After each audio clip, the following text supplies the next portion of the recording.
Hi, welcome to episode 410 of the Corner of Knit and Tea. We will get this done. My name is Laura. I'm also known as Fluffy Kira on Twitter and Instagram. I blog over at thecornerofknitandtea.com, and that's where this episode and every episode's show notes will be.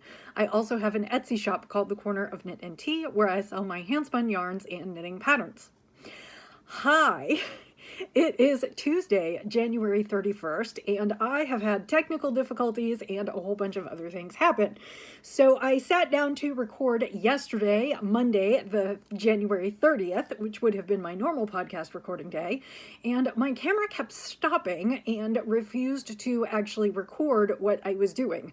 I think it is the SD card. So this morning I pulled out my trusty laptop because my desktop was busy updating, and I recorded the podcast on my laptop and uploaded it to YouTube and thought nothing of it until I received several comments from lovely viewers that said, hey, there's no sound.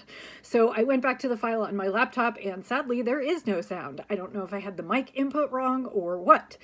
So I was having problems getting my desktop to cooperate still, so I'm going to call it Technology Gremlins, and I am going to just record a short podcast on my phone and upload this, and hopefully it will be better. I know, so it's going to be weird format because I'm recording in portrait as opposed to landscape, so I'm sure that will not be that much fun, because I'm sure you'll have black lines on the sides of the screen. I'm just going to keep this short and sweet, even though I liked to chat a lot on the other one, and I do have some news.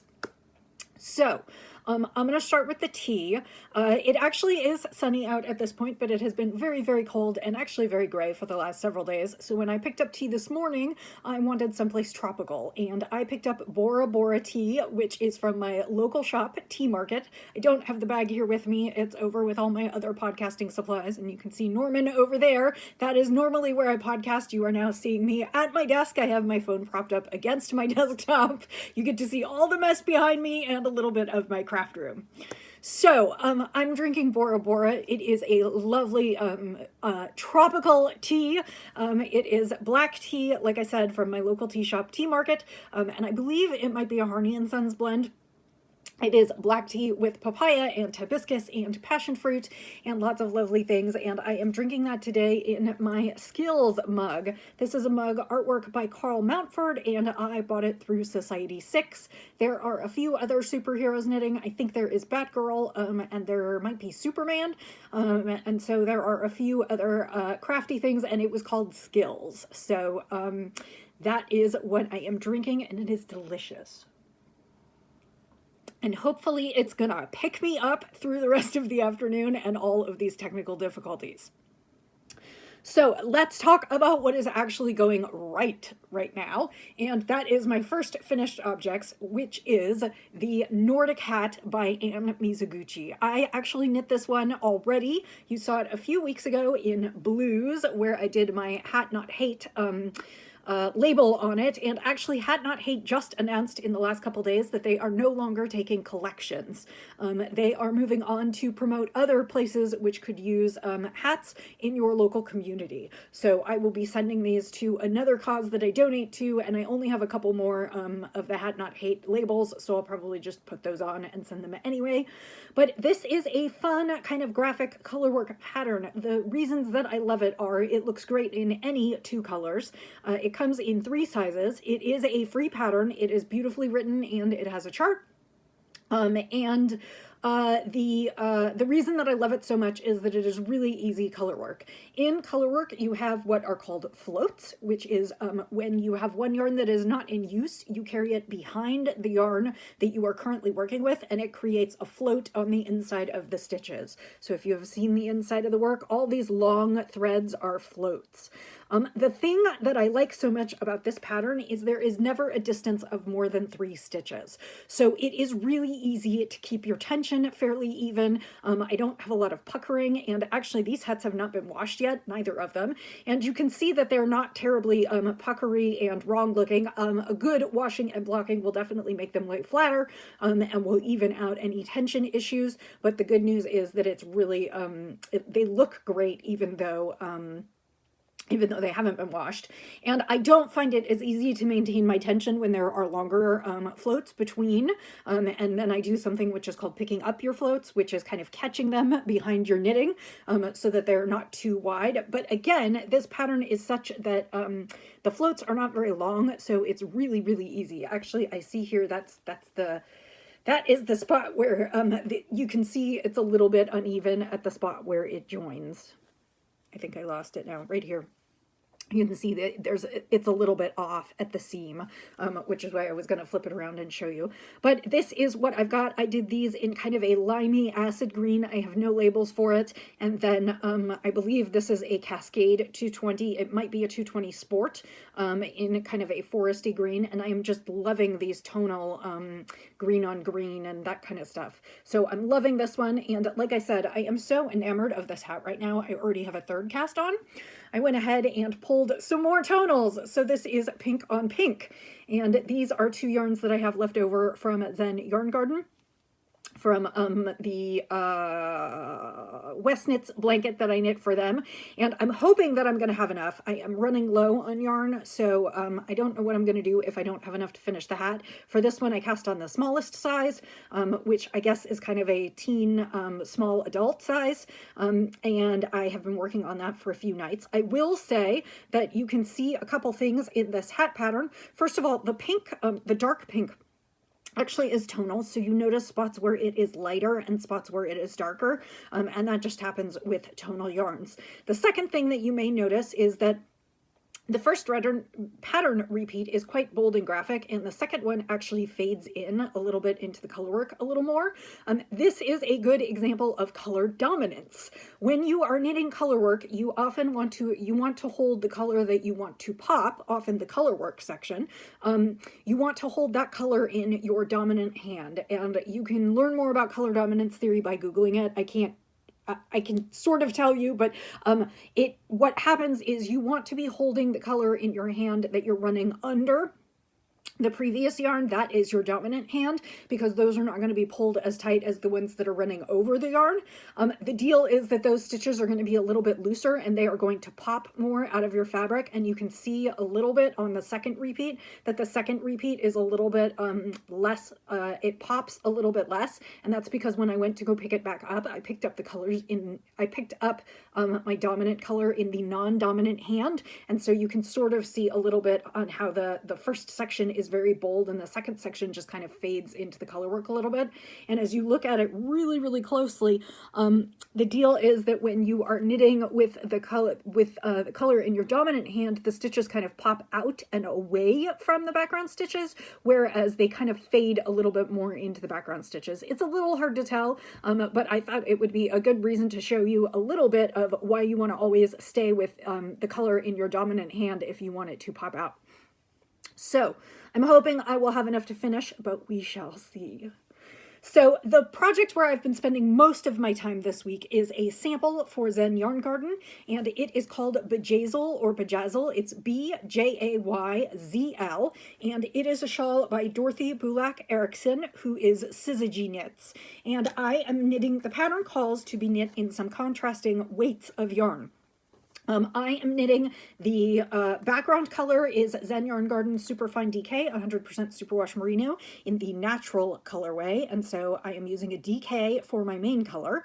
And then for my contrast color, I am using their fingering weight, which is again 100% Superwash Merino, but it is a fingering weight, and it's dyed in one of their pooling colorways called Jump in the Pool. This is the Shore colorway, and these come in packs of 3. Each skein is 200 yards. They're mini, well, I guess they're half skeins, but they come in packs of 3, so that's a total of 600 yards. And the DK weight is 250 yards to 100 grams. The fingering weight is 400 yards to 100 grams.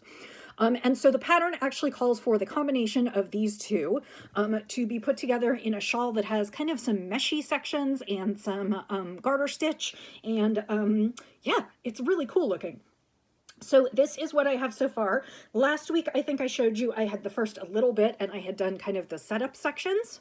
And so that is right here. And now I have gotten into the main section of the shawl, which is just the same repeat over and over and over again. And it grows by a few stitches with each repeat. So I'm just getting a kind of wider and wider shawl.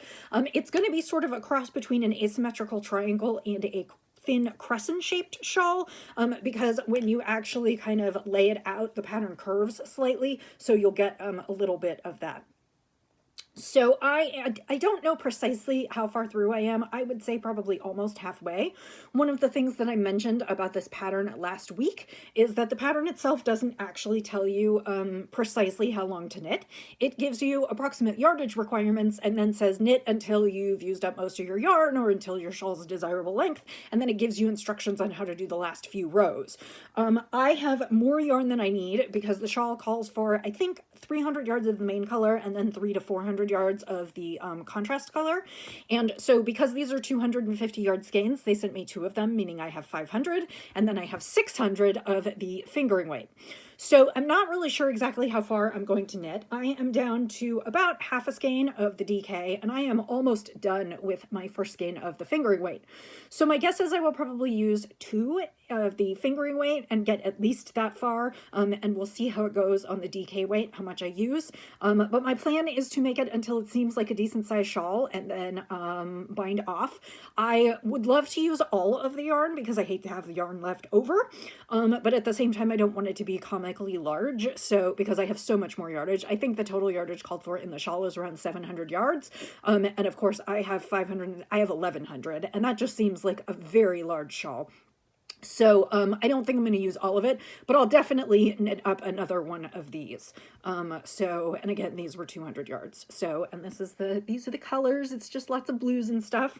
And the pattern is fairly simple. You're basically sort of creating buttonholes. You're casting off stitches and then casting on stitches when you're knitting here. You have a little bit of texture in the combination of garter rows and stockinette rows. You have some increases. You have a little bit of short rowing, and it creates these cool jagged teeth. So this is what I am working on, and this is going to be my focus project for the week. I would love to finish this up by next week. I don't know if that will happen, but I definitely want to finish it up before mid-month because I have some other exciting things happening. So I'm going to put that away and I will go on to my next knit project. I'm going to get through things fairly quickly here because of course this is like my 3rd or 4th time recording, and I'll save all of my newsy bits for the end before I put them right up front. So we'll save the newsy bits.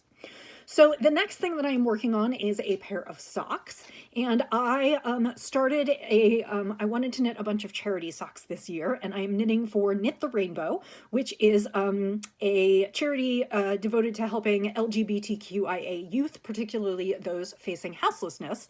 And I decided that I wanted to knit, because it's called Knit the Rainbow, I wanted to knit a rainbow of socks this year. And so I have started the red socks, and I actually showed this to you before. These are red socks with my friend Christine. She is Treasure Goddess, and she called these, I think she called these her pirate sheep base. It is a DK base of Highland wool. And then I have seen it at other dyers.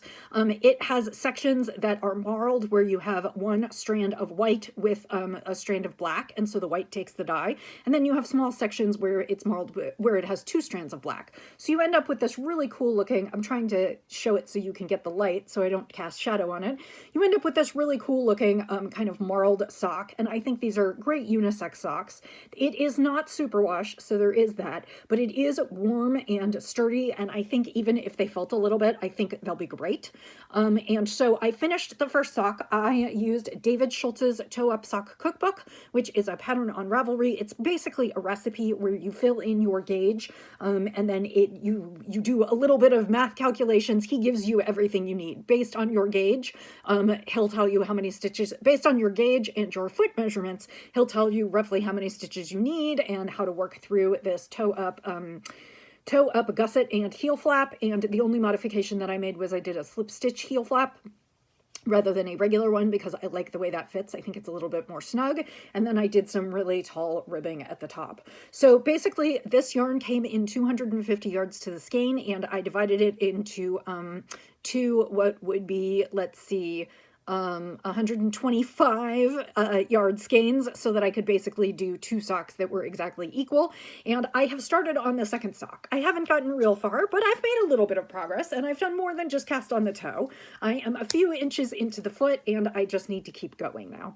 So this is my second focus project for the week because I would really, really love to have these done by next week. And this is not outside the realm of possibility because this is about 100 yards more knitting, and all I have to do is sit down and do it. So really, I have to get off my cat kick and I have to finish a few things.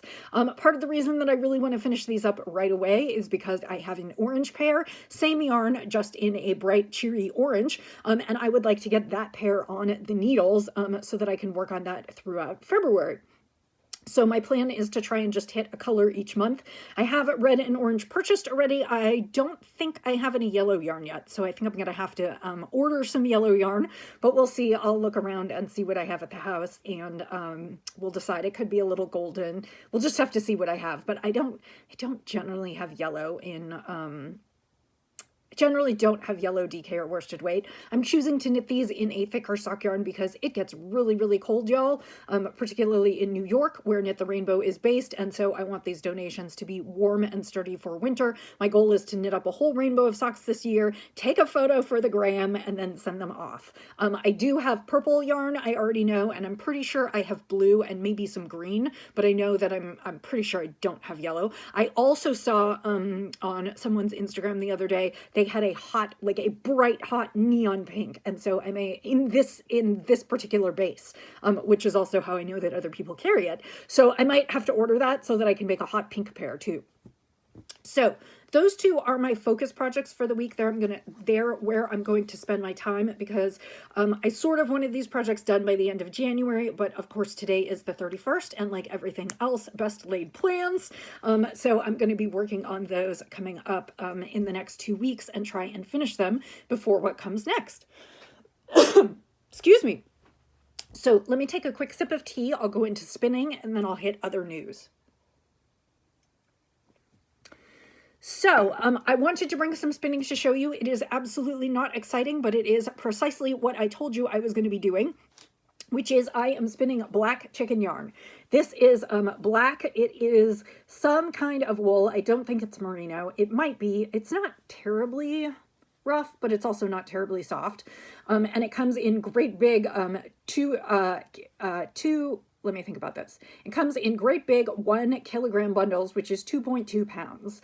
So this is probably about 100 yards that I've spun up, and I have another full bobbin on the wheel right now that I just need to pull the yarn off of. This was like 2 half bobbins because I had some trouble with it, with my tensioning, and it has not been washed yet, so you can see it's really energized, lots of coils.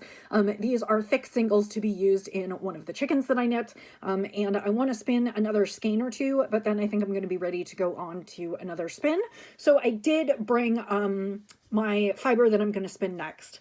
Sadly, this is from a dyer who is going out of business today. She was a client of mine, and I'm really, really sorry. And so I bought some from her, I bought some stuff from her this past week because I won't ever be able to get it again. This is from LL Yarn Co. She dyes really, really lovely stuff, and if I can manage to get this uploaded and done by the end of the day, hopefully you can maybe hit her last day. This is called Chromatic Aberration, and it is on Superwash Merino, and it is all kinds of blues and purples, and then it has a few little spots of yellow. Your eyes do not deceive you there. That is not the light. There actually is there are a few spots of like a golden yellow in here, and I'm betting there are some other colors because she does lots of speckles. And I'm excited to get this on the wheel. My hope is that I'll get this on this weekend, so I will have something to show you, and maybe I will finish it up before mid-month. So let's talk everything else.